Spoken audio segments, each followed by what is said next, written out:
Hello मेरे प्यारे साइंटिस्टों, तो कैसे आप सब? ठीक ठाक। उम्मीद करते हो कि आप सब खैरियत से होंगे। और आपने जो काम है जो पिछले लेक्चर में हमने किए थे तो शायद आपने वो याद की होगी।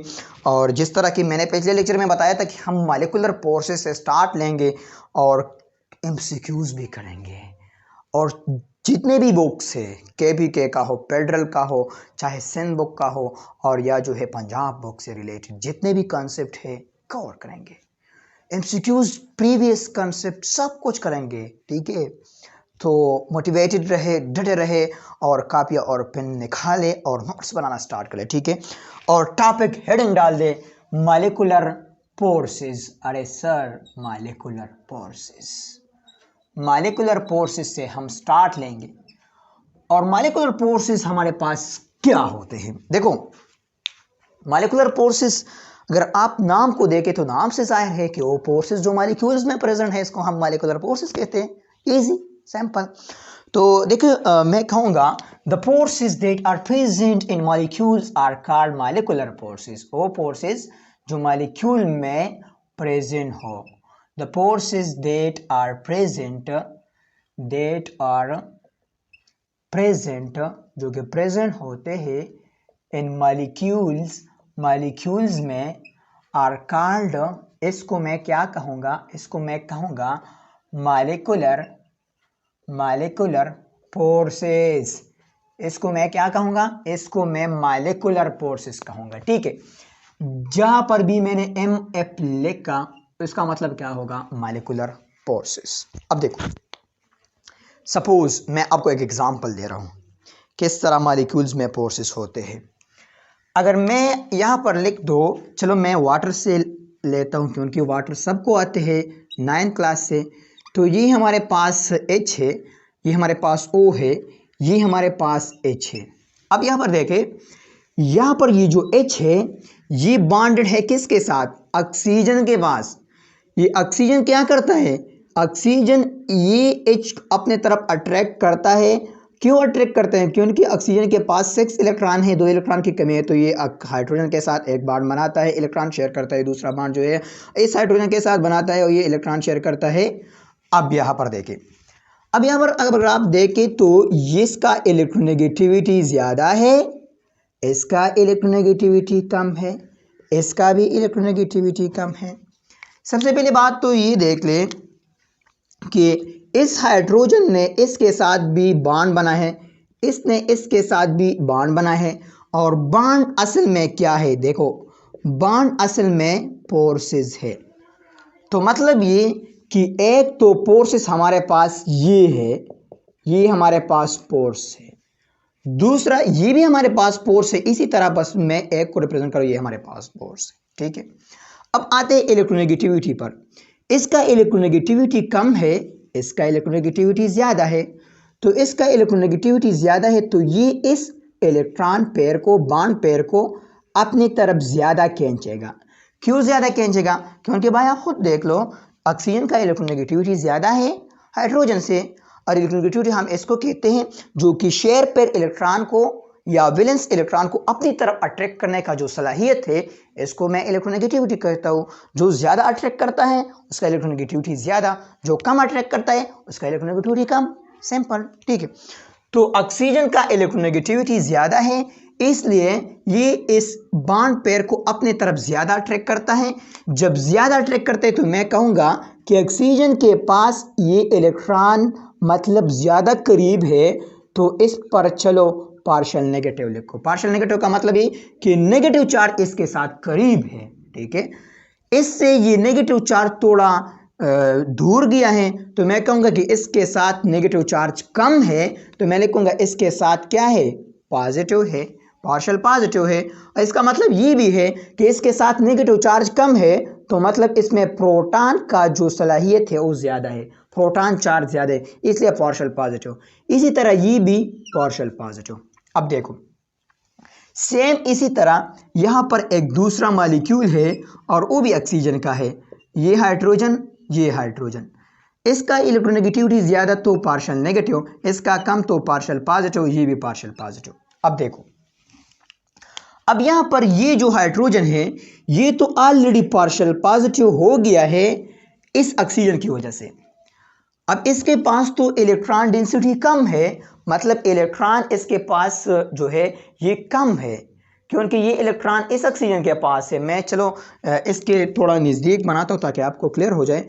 ये इसके साथ इसी तरह करीब है, इस हाइड्रोजन से थोड़ा दूर है। तो ये हाइड्रोजन चाहता है कि मेरे पास भी इलेक्ट्रॉन हो, क्योंकि ऑक्सीजन के पास भी है, मैं भी स्टेबल हो जाऊं, मेरे पास भी होना चाहिए। अब सपोज मैं आपको एग्जांपल दे रहा हूँ कि आपके पास सपोज 4 बच्चे हैं और 4 बच्चों में जो है एक के पास 10 रुपये है, बाकी के पास जो है 100 रुपये है। तो ये चौथा बच्चा क्या करेगा, ये कोशिश करेगा कि काश मेरे साथ भी इसी तरह पैसे हो, इसके साथ मैं बराबर हो जाऊँ।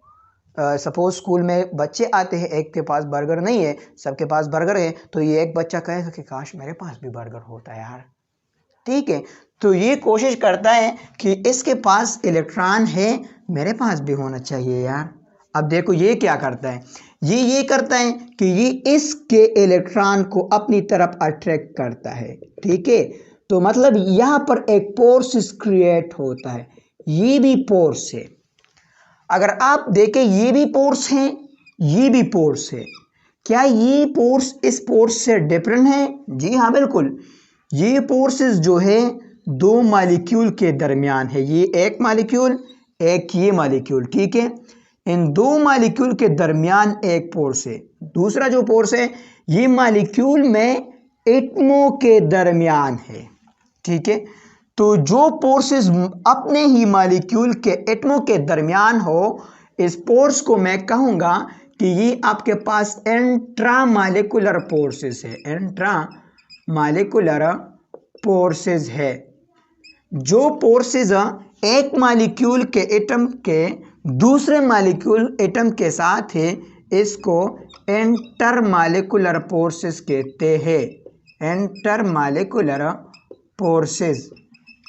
ठीक है, तो इस बात का मतलब ये है कि मॉलिक्यूलर फोर्सेस जितने भी है, मॉलिक्यूलर फोर्सेस टाइप्स जो है ये 2 किस्म के हैं। एक आपके पास क्या है, एक आपके पास ये है इंटरमॉलिक्यूलर फोर्सेस, या मैं कहूँगा इंट्रामॉलिक्यूलर फोर्सेस, इंट्रामॉलिक्यूलर फोर्सेस। दूसरा आपके पास क्या है, इंटरमॉलिक्यूलर फोर्सेस, इंटरमॉलिक्यूलर फोर्सेस। याद हो गया, एक आपके पास क्या है इंट्रामॉलिक्यूलर फोर्सेस, दूसरा आपके पास क्या है इंटरमॉलिक्यूलर फोर्सेस। इंट्रामॉलिक्यूलर फोर्सेस किसको कहते हैं, मैं डिफाइन करूंगा कि the force of attraction, the force of attraction, the force of attraction within a molecule, within a molecule। a molecule का मतलब ये है कि एक मॉलिक्यूल में जो फोर्स ऑफ अट्रैक्शन हो। इसी तरह देखो ये H है, ये ऑक्सीजन, ये भी H, तो ये जो फोर्स है इस हाइड्रोजन का इस ऑक्सीजन के पास, ये जो फोर्सेस है, इस फोर्सेस को मैं कहूँगा कि ये आपके पास इंट्रामॉलिक्यूलर फोर्सेस है। ठीक है, इसी तरह ये भी आपके पास क्या है इंट्रामॉलिक्यूलर फोर्सेस है। ठीक है, इसके अलावा अगर आप एग्जांपल देखें तो दूसरा एग्जांपल हमारे पास HCl है, तो इस हाइड्रोजन का क्लोरीन के साथ ये जो फोर्सेस है ये इंट्रामॉलिक्यूलर फोर्सेस है। तीसरा एग्जांपल इसके अलावा आपके पास जो है मैं लिखो कि आपके पास HBr है, तो HBr में हाइड्रोजन का जो Br के पास फोर्स है इसको इंट्रामॉलिक्यूलर फोर्सेस कहते हैं। ठीक है, एटसेट्रा एटसेट्रा। और इसके अलावा इंटरमॉलिक्यूलर फोर्सेस को मैं किस तरह डिफाइन करूँगा, तो इंटरमॉलिक्यूलर फोर्सेस को मैं इस तरह डिफाइन करूँगा, the force of attraction, the force of attraction among the molecules, the molecules। देखो डिफिनीशन को देखें, the force of attraction with in a molecule, एक मॉलिक्यूल में जो फोर्सेस है, मतलब ये कि एक मॉलिक्यूल में एटमों के दरमियान जो फोर्सेस है, विद इन आ का मतलब ये है अब मालिक्यूल मैंने लिखा है, मालिक्यूल्स नहीं लिखा है। मतलब एक मालिक्यूल में आका मतलब एक मालिक्यूल में जो फोर्सेस है इसको मैं इंट्रामॉलिक्यूलर फोर्सेस कहता हूं। अब intermolecular forces the force of attraction among the molecules, एक मॉलिक्यूल का दूसरे मॉलिक्यूल के साथ जो फोर्सेस है, क्योंकि यहां पर जमा है, ठीक है। तो मतलब ये कि ये H2O है ऑक्सीजन, ये हाइड्रोजन, तो इस हाइड्रोजन का इस ऑक्सीजन के पास ये भी हाइड्रोजन, ये भी हाइड्रोजन, इसका इसके साथ जो फोर्सेस है मतलब ये एक मॉलिक्यूल है और इसका इसके साथ जो फोर्सेस अराइज होता है इसको मैं इंटर मॉलिक्यूलर फोर्सेस कहता हूं, क्योंकि ये एक मॉलिक्यूल है और ये दूसरा मॉलिक्यूल है, ठीक है।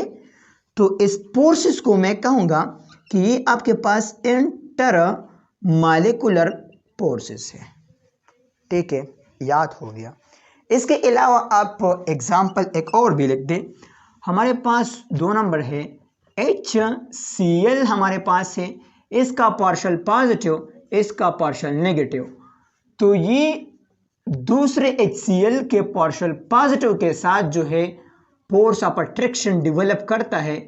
इस फोर्स ऑफ अट्रैक्शन को मैं कहूँगा ये इंटरमॉलिक्यूलर फोर्सेस है। इसी तरह ये Cl किसी दूसरे हाइड्रोजन के पास पार्शियल पॉजिटिव के साथ बॉन्ड डेवलप करेगा, इसको मैं कहता हूँ कि ये भी इंटरमॉलिक्यूलर फोर्सेस है। इसके अलावा अगर आप देखें तो ये आपके पास NH3 है, हाइड्रोजन हाइड्रोजन हाइड्रोजन, इसके साथ लोन पेयर, तो ये NH3 इसके पार्शियल पॉजिटिव के साथ बॉन्ड बनाता है, मतलब फोर्स बनाता है। इसको मैं कहूँगा कि ये इंटरमॉलिक्यूलर फोर्सेस है। क्या है आपके पास? इंटरमॉलिक्यूलर फोर्सेस है। इसी तरह ये किसी दूसरे के साथ भी बनाता है, ये नाइट्रोजन है, ये हाइड्रोजन, ये हाइड्रोजन, ये हाइड्रोजन, तो ये भी आपके पास इंटरमॉलिक्यूलर फोर्सेस है। इसके अलावा अगर आप देखें तो आपके पास क्या है, आपके पास PH3 है, या सॉरी मैं लिखूँगा H2S है, ये हाइड्रोजन, ये हाइड्रोजन, और इसी तरह ये भी H2S है, हाइड्रोजन, ये हाइड्रोजन। तो ये इसके साथ जो फोर्स बनाता है, ये फोर्स आपके पास क्या है, ये इंटरमॉलिक्यूलर फोर्सेस है। ये क्या है? इंटरमॉलिक्यूलर फोर्सेस है। अब यहाँ पर एक कंसेप्ट और है, ये आपके पास एक मॉलिक्यूल है। अगर आपसे कोई क्वेश्चन करे कि इस मॉलिक्यूल में ये कौन से फोर्सेस है, तो ये आपके पास इंट्रामॉलिक्यूलर फोर्सेस है। क्या है आपके पास? इंट्रामॉलिक्यूलर फोर्सेस है। क्या है आपके पास? Intramolecular forces. इसी तरह ये भी इंट्रामॉलिक्यूलर फोर्सेस है, ये भी इंट्रामॉलिक्यूलर फोर्सेस, ये भी intramolecular force, only and only ये इंटरमॉलिक्यूलर फोर्सेस है। तो इंटरमॉलिक्यूलर फोर्सेस और इंट्रामॉलिक्यूलर फोर्सेस का कंसेप्ट समझ में आया? बिल्कुल आया। अगर मैं आपको एमसीक्यूज दूं, देखो एमसीक्यूज अपने पास नोट कर लें, मैं आपको एमसीक्यूज यहां पर ले देता हूं। चलो, HP H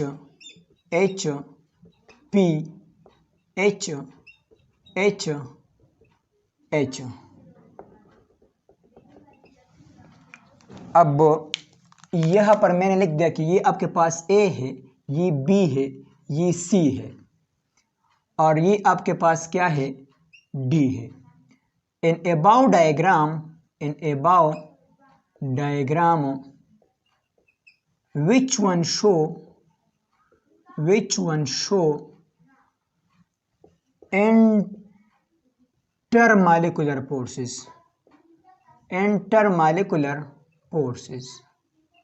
ऑप्शन ए आपके पास है A, option B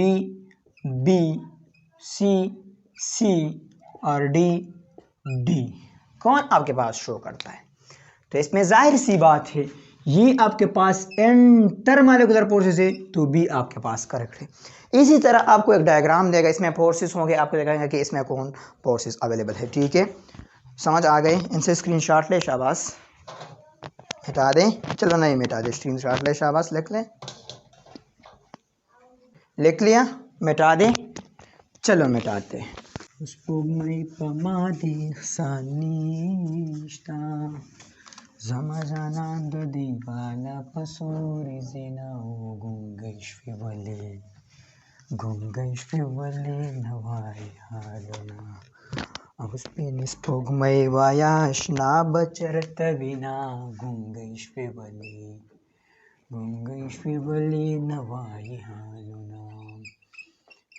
strength of molecular forces, strength of molecular forces अपने पास हेडिंग डाल दे, स्ट्रेंथ ऑफ मालिकुलर फोर्सेस। आपने देखो, आपने ये पढ़ा कि आपके पास इंटर मालिकुलर फोर्सेस हैं, इंट्रा मालिकुलर फोर्सेस हैं, दोनों आपके पास क्या है, मालिकुलर फोर्सेस के टाइप्स हैं। अब यहाँ पर क्वेश्चन ये अराइज होता है कि sir inter molecular forces strong होंगे या इंट्रा मालिकुलर फोर्सेस स्ट्रांग होंगे, क्वेश्चन राइज होते हैं ना। तो मैंने हेडिंग के तौर पर लिख दिया स्ट्रेंथ ऑफ मालिकुलर फोर्सेस, ठीक है। देखो तो यहां पर मैं लिखूंगा द स्ट्रेंथ ऑफ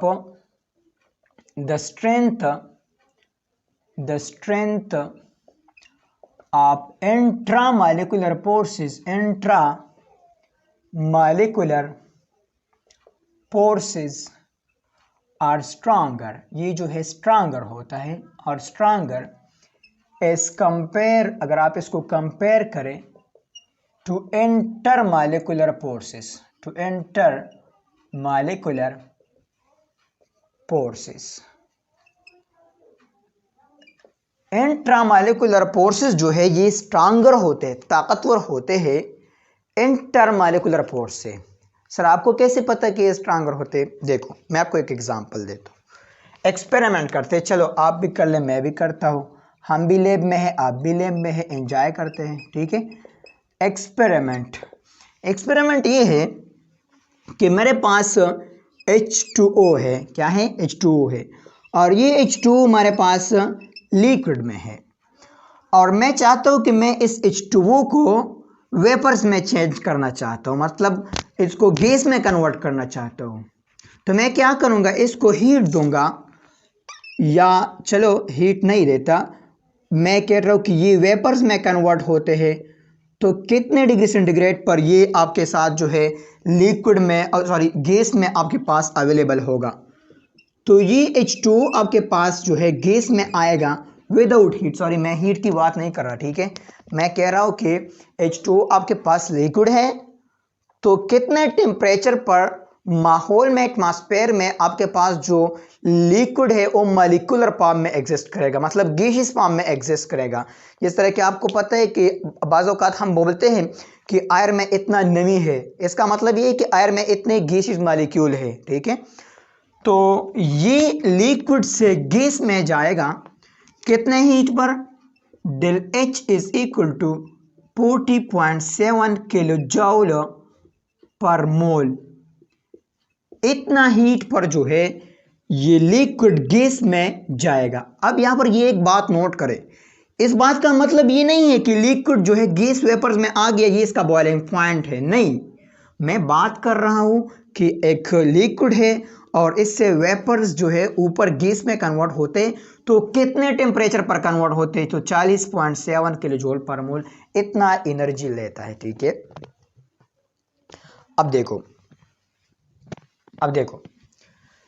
ये आपके पास लिक्विड है तो गैस में कन्वर्ट हो गया, तो इस बात का मतलब क्या है, इस बात का मतलब है कि पहले लिक्विड था, लिक्विड में तो फोर्स ऑफ अट्रैक्शन है, लेकिन गैस में आप देख ले तो नेग्लिजिबल है, मतलब हाइड्रोजन बॉन्ड इससे जो है ब्रेक हो गया। ये लिक्विड पहले इस तरह होता H, और ये भी आपके पास जो है ऑक्सीजन, हाइड्रोजन, हाइड्रोजन, और इसी तरह ये आपके पास एक और हाइड्रोजन, हाइड्रोजन। चलो ज्यादा बनाते हैं। तो यहां पर ये जो पार्शियल नेगेटिव है, partial negative, partial positive, partial positive, partial positive, partial positive, partial negative, partial positive, partial positive, तो इसके साथ जो है फोर्स ऑफ अट्रैक्शन था, ठीक है। इसके साथ जो है क्या कहा गया, ये इसके साथ फोर्स ऑफ अट्रैक्शन था, ठीक है। तो इसके साथ फोर्स ऑफ अट्रैक्शन था, इसी तरह इसका किसी और मॉलिक्यूल के पास फोर्स ऑफ अट्रैक्शन था, ठीक है, इसका फोर्स ऑफ अट्रैक्शन। तो अब गैस में आ गए तो ये मॉलिक्यूल मतलब अकेले अकेले है। तो इस बात का मतलब ये है कि आपने जो है हाइड्रोजन बॉन्ड को ब्रेक किया है, ये आपके पास ब्रेक हो गया, ठीक है, ये आपके पास ब्रेक हो गया। इसी तरह ये गैस में आ गए और इसने कितना एनर्जी एब्जॉर्ब किया, इसने 40.7 किलो जूल पर मोल एनर्जी एब्जॉर्ब कर दिया, ठीक है। ये आपके पास एक एक्सपेरिमेंट था। दूसरा एक्सपेरिमेंट आपके पास ये है, अगर मेरे पास H2O है और ये H2 चाहे जो भी फॉर्म में हो, या चलो मैं कहूँगा कि ये आपके पास लिक्विड में है और लिक्विड से मैं चाहता हूँ कि इसको मैं कन्वर्ट करता हूँ 2H प्लस में, प्लस ऑक्सीजन -2 में कन्वर्ट करता हूँ, मतलब एटॉमिक फॉर्म में कन्वर्ट करता हूँ, ठीक है। तो ये मुझसे कितना एनर्जी लेगा, ये del H is equal to 930 kilo joule per mole, इतना एनर्जी लेगा। इस बात का मतलब ये कि हमारे पास ये जो H है, ये O है, ये भी O है, तो मैंने कौन सा बॉन्ड ब्रेक कर दिया, ये बॉन्ड ब्रेक कर दिया, ये बॉन्ड ब्रेक कर दिया। और ये कौन से फोर्स ऑफ अट्रैक्शन है, इंट्रामॉलिक्यूलर फोर्स ऑफ अट्रैक्शन है। और ये कौन से फोर्स ऑफ अट्रैक्शन थे, ये इंटरमॉलिक्यूलर फोर्स ऑफ अट्रैक्शन थे, इंटरमॉलिक्यूलर फोर्स ऑफ अट्रैक्शन थे। तो इंटरमॉलिक्यूलर फोर्स को ब्रेक करने के लिए इतना एनर्जी रिक्वायर्ड है, लेकिन इंटरमॉलिक्यूलर फोर्स को ब्रेक करने के लिए 2H प्लस O में कन्वर्ट करने के लिए इतना एनर्जी रिक्वायर्ड है। तो कौन सा एनर्जी ज़्यादा है, तो मतलब ये एनर्जी ज़्यादा है ना। अब जो बॉन्ड स्ट्रांगर है वो आपसे ज़्यादा एनर्जी लेगा बॉन्ड ब्रेक करने के लिए। तो इस बात का मतलब ये है कि ये बॉन्ड स्ट्रांगर है, इसलिए आपसे इतना एनर्जी लेता है। और ये बॉन्ड जो एक मॉलिक्यूल का दूसरे मॉलिक्यूल के साथ है, ये बॉन्ड वीकर है, इसलिए आपसे लेस अमाउंट में एनर्जी रिक्वायर्ड करता है।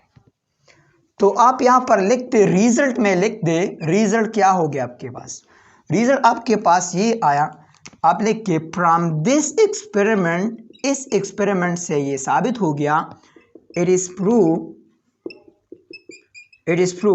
दैट इंट्रामॉलिक्यूलर फोर्सेस, इंट्रामॉलिक्यूलर जो फोर्सेस है, intramolecular forces required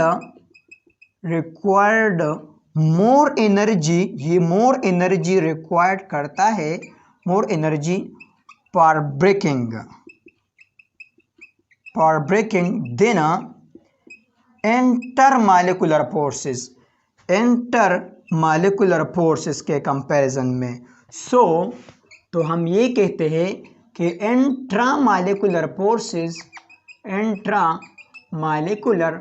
forces are stronger, ये जो है स्ट्रांगर होता है, और stronger than intermolecular forces, intermolecular forces से इंट्रामॉलिक्यूलर फोर्सेस जो है ये स्ट्रांगर होते हैं, ताकतवर होते हैं। वो ये एक्सपेरिमेंट से प्रूव हो गया है, आपने एग्जाम में भी ये लिखना है, ठीक है। इसके अलावा MCQs में भी कॉन्सेप्ट है। इसके अलावा अगर आप दूसरा एग्जाम्पल लेते हो तो देखो यहाँ पर इसी तरह एग्जाम्पल ले कि ये हमारे पास HCl है, तो इसका जो है ये आपके पास लिक्विड में है, तो लिक्विड में मैं इस बॉन्ड को ब्रेक करूंगा, ठीक है, क्योंकि HCl मतलब मॉलिक्यूलर फॉर्म में आपने कन्वर्ट करना है, तो मॉलिक्यूलर फॉर्म में गैसियस फॉर्म होता है ना, तो HCl और HCl ये आपके पास आ गया, ये आपके पास गैस। तो सपोज ये आपसे डेल लेता है और एक और आपके पास ये HCl है आपके पास। अब मैं इसको एटॉमिक फॉर्म में कन्वर्ट करना चाहता हूँ H प्लस प्लस Cl में, तो ये आपके पास कितना एनर्जी आएगा, डेल H2, तो डेल H1 डेल H2। तो आप इसका रिजल्ट इस तरह लिखें कि इसका जो डेल H2 है ये स्ट्रांगर है डेल H1 से। तो डेल H2 किसके लिए है, ये के कौन से फोर्स ऑफ अट्रैक्शन है, इंट्रामॉलिक्यूलर फोर्सेस है ना, इंट्रामॉलिक्यूलर फोर्सेस ऑफ अट्रैक्शन है ना, तो डेल H2 ग्रेटर है डेल H1 से। इंट्रामॉलिक्यूलर फोर्सेस जो है, intramolecular forces are stronger than intermolecular forces, इससे स्ट्रांगर होते हैं, ठीक है। शाबाश, ये अपने पास नोट कर ले, शाबाश। अब देखिए एमसीक्यूज क्या है। एमसीक्यूज इसमें ये है, अक्सर ये लोग आपको ये देगा, एमसीक्यूज आपको ये देगा कि ये आपके पास ऑक्सीजन हाइड्रोजन हाइड्रोजन, ठीक है। इसी तरह ये आपके पास ऑक्सीजन हाइड्रोजन और हाइड्रोजन, आपसे कहेगा कि ये भी एक बॉन्ड है और ये भी एक बॉन्ड है, ये ए है ये बी है। सेम इसी तरह एमसीक्यूज है, विच वन रिक्वायर्ड, कौन सा जो है रिक्वायर्ड करेगा मोर एनर्जी, मोर एनर्जी किसको रिक्वायर्ड होगा। ऑप्शन में ए में आपको देगा कि बी को ज़्यादा होगा। बाज़ औक़ात ये भी करते हैं, देखो आपको ये देगा कि ये आपके पास क्या है, गामा है, ये आपके पास जो है बीटा है। तो ऑप्शन ए में आपको देगा कि आपके पास बीटा ज़्यादा एनर्जी, ऑप्शन बी में देगा कि गामा, ऑप्शन सी में देगा कि बोथ सेम रिक्वायर्ड, दोनों को जो है सेम रिक्वायर्ड होता है। ऑप्शन डी में देगा कि नन ऑफ दिस या not depend on energy, energy पर डिपेंड नहीं करता। तो आप कौन सा लिखेंगे, तो आपने यहाँ पर कंसेप्ट लगाना है कि इसमें इंट्रामॉलिक्यूलर फोर्सेस कौन से हैं। इंट्रामॉलिक्यूलर फोर्स के लिए ज़्यादा एनर्जी रिक्वायर्ड है, इसलिए गामा के लिए ज़्यादा रिक्वायर्ड होगा, तो मैं इसको करूँगा।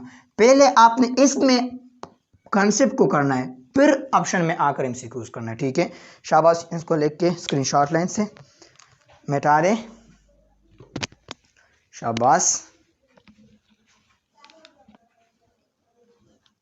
मिटाते हैं, ठीक है। अब देखिए आपको ये पता चल गया कि मॉलिक्यूलर फोर्सेस में जो इंट्रामॉलिक्यूलर फोर्सेस है स्ट्रांगर है इंटरमॉलिक्यूलर फोर्सेस से।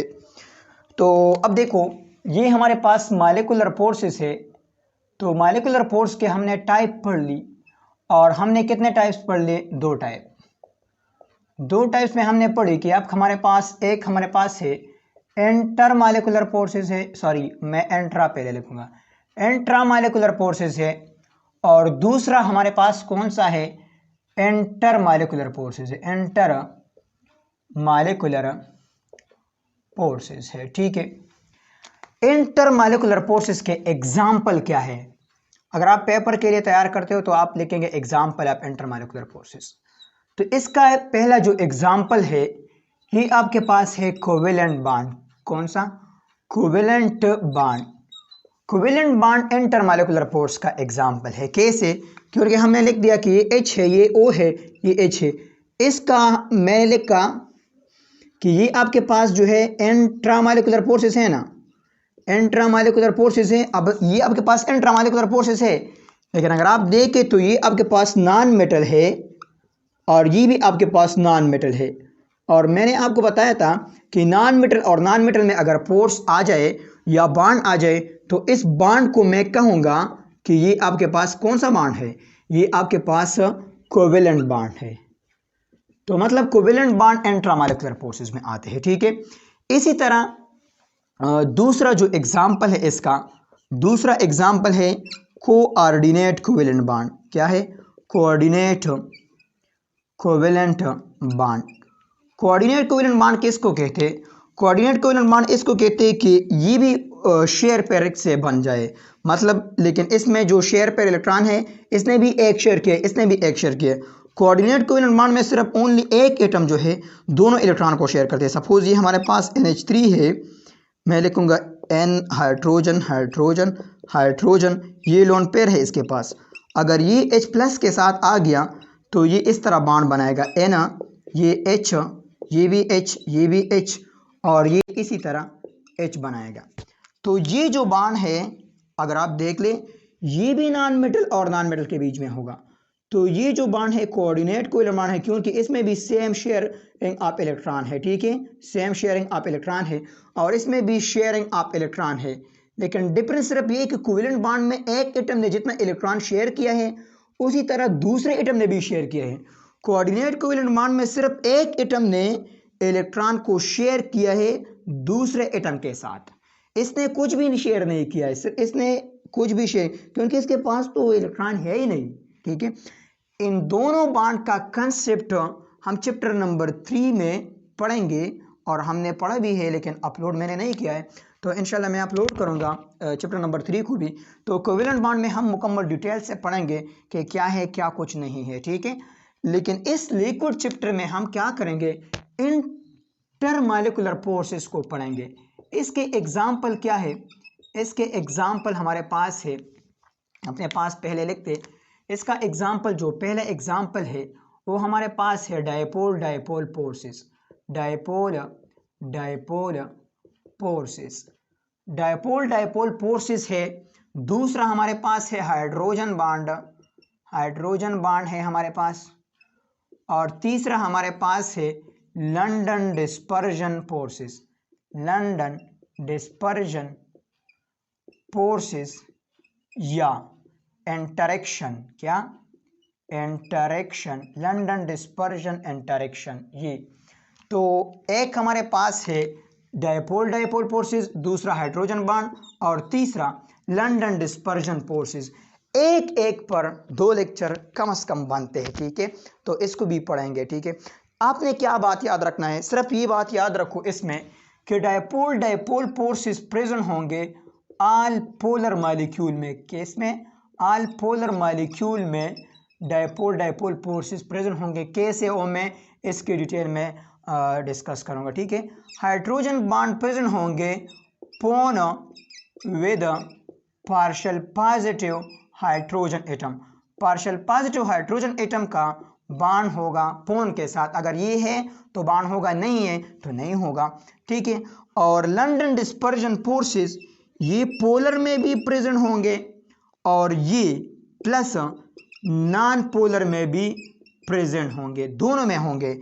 बट लेकिन मोस्टली डोमिनेंट जो है ये किस में होंगे, मोस्टली नॉन पोलर में होंगे। किस में, नॉन पोलर, नॉन पोलर में ये ज़्यादातर प्रेजेंट होंगे, क्योंकि पोलर में तो ऑलरेडी ये है ना। किस तरह है किस तरह नहीं है, सबका डिटेल हम एक एक के लेक्चर में करेंगे मुकम्मल डिटेल से। एमसीक्यूज भी इसमें है और सब कुछ इसमें शामिल है, ठीक है।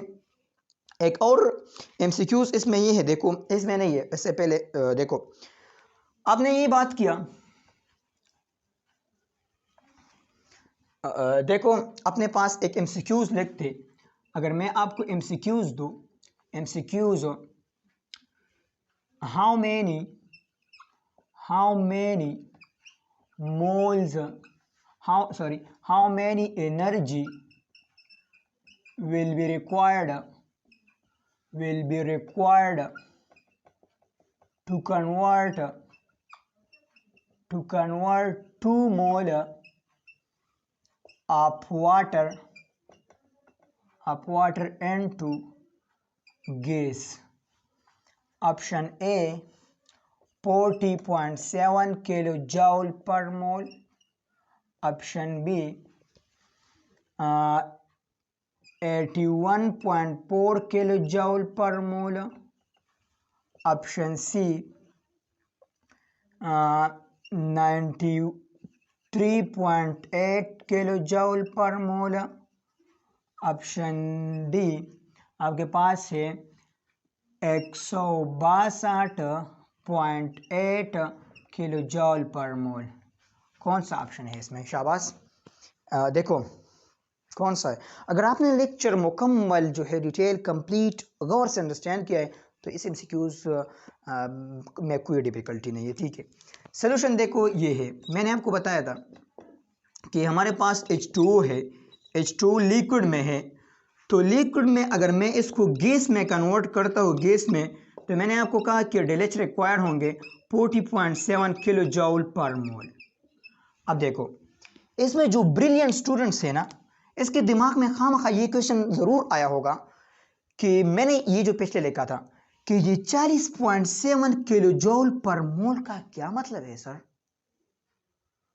जब इसके दिन में ये क्वेश्चन आया तो उसने खुद अपने आप को ये आंसर दिया होगा कि 40.7 किलो जूल पर मोल, इसका मतलब ये है कि 1 मोल H2O के लिए 40.7 किलो जूल पर मोल एनर्जी रिक्वायर्ड है। 40.7 किलो जूल एनर्जी रिक्वायर्ड है। डायरेक्ट उसने अपने आप को ये आंसर दिया होगा। अब मैंने आपसे क्या मांगा है, how many energy will require to convert 2 mole of water into gas. अब 1 मोल को कन्वर्ट करने के लिए इतना एनर्जी रिक्वायर्ड है, तो 2 मोल को कन्वर्ट करने के लिए 2 मोल H2 के लिए कितना रिक्वायर होगा, इसका डबल। 1 मोल के लिए इतने, तो इसका डबल 40.7, इसको कर ले, इससे क्या आता है, इससे 81.4 किलो जूल आता है। ये ऑप्शन है 81.4 किलो जूल। ईजी है। अपने पास एक होमवर्क लिख के, शाबाश, होमवर्क अपने पास लिख के, होमवर्क ये है, होमवर्क मैं आपको दूंगा, how many energy will required for 1 H2O molecule to convert into 2H plus oxygen -2। इस तक कन्वर्ट करने के लिए कितना एनर्जी रिक्वायर होगा। Option, no option. अगर ऑप्शन दे दिया ना तो फिर आपके लिए इजी हो जाएगा, ठीक है, नो ऑप्शन। इसको होमवर्क के तौर पर लिखते, इसको सॉल्व कर दे, और क्वेश्चन का आंसर कमेंट में आप भी कर सकते हो, पर्सनल में भी भेज सकते हो, ठीक है, आपकी मर्जी। इंशाल्लाह मिलते हैं नेक्स्ट लेक्चर में। इसका आंसर मैं आपको अगले वीडियो में भी कराऊंगा, ठीक है। देखो, जितने भी स्टूडेंट्स हमारे ये लेक्चर देख रहे हैं, तो मैं बार बार आपको ये कह रहा हूँ कि मैं अपने टैलेंट को प्रमोट करना चाहता हूँ, मैं आपका मदद करता हूँ।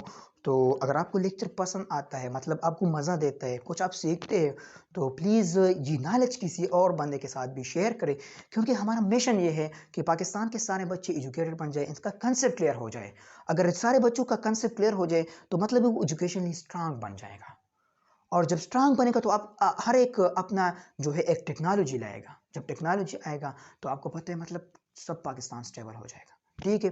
तो मतलब बी पॉजिटिव, और अगर आपको अच्छा लगता है तो शेयर करें अपने बंदे के साथ। ये वीडियो को शेयर मत करें, सिर्फ बंदे को बता दे कि मैं इसका लेक्चर देख रहा हूँ, ये अच्छा लेक्चर दे रहे हैं, मैं इसे समझता हूँ, बाकी टीचर के मुकाबले में मैं इससे ज़्यादा समझता हूँ, ये एमसीक्यूज़ भी करते हैं, ये सब कुछ करते हैं, मैं एक लेक्चर के लिए बहुत ज़्यादा तैयारी कर रहा हूँ, ठीक है। तो उनको खबर कर ले, और बी पॉजिटिव। और अगर आपको बुरा लगता है कि यार ये कैसे लेक्चर देते हैं यार, चलो यार ये तो आम लेक्चर है, तो फिर डिसलाइक कर ले, ना देखे लेक्चर, कोई बात नहीं, ठीक है। लेकिन अगर आप देखते हो तो आपका हक है, मेरा आपका पर ये हक बनता है कि आप ज़रूर अपने साथ 2-3 बंदे को ज़रूर लाए, ठीक है। Thank you so much. मिलते हैं नेक्स्ट लेक्चर में, तब तक के लिए पढ़ाई करते रहे और मोटिवेटेड रहे, और अपना टाइम वेस्ट ना करें।